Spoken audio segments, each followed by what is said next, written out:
Alright gangs, we're here with the much anticipated first gen Dodge. So, here's it out of the box. I'm going to take a look at a couple in the box real quick. So check this out. Also check out this price tag. This was at a show. I did not get those for that price. I fortunately was able to get them for a little less than that. But yeah, these are pricey, and that's going to be one of my big knocks against them. So you can see here they come in several different paint schemes, exclusive to Outback Toys, and you can see this version in particular has like kind of this nifty little rack back here, kind of a headache rack type off-road roll bar rack thing. So anyway, there's that.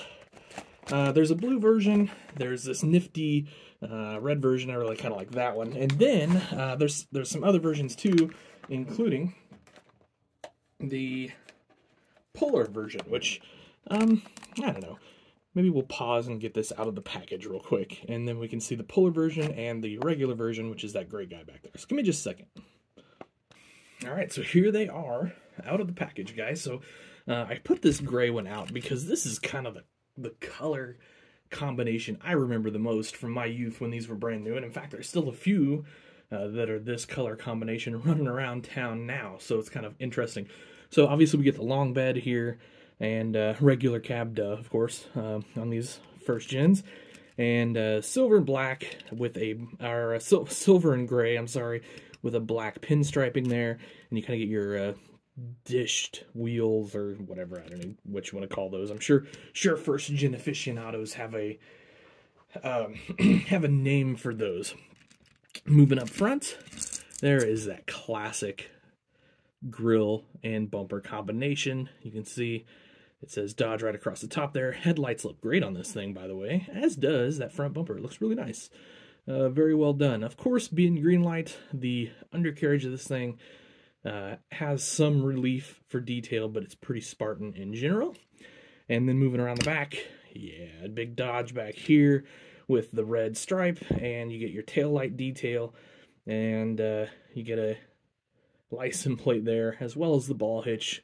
So you can bet at some point they're going to hook these up to all sorts of trailers and everything they can throw at them to get their tooling dollars back. One thing, it does have that rear slide window. Now, of course, it doesn't slide, but as you can see there, in the casting of that window is that detail. So that's pretty cool. Door handle details looking good. Obviously, would love to see mirrors, but Greenlight just doesn't do that, so that was not going to happen. There's just no way. And some fairly nice looking windshield wiper details. I don't know how well that's showing up. So all in all, if I'm just kind of looking at it and looking at the stance, I think it's right for the most part. It looks pretty good. Kind of looks like an old work truck to me. I am sure there are plenty of you guys already jacking these things sky high, making them look cool.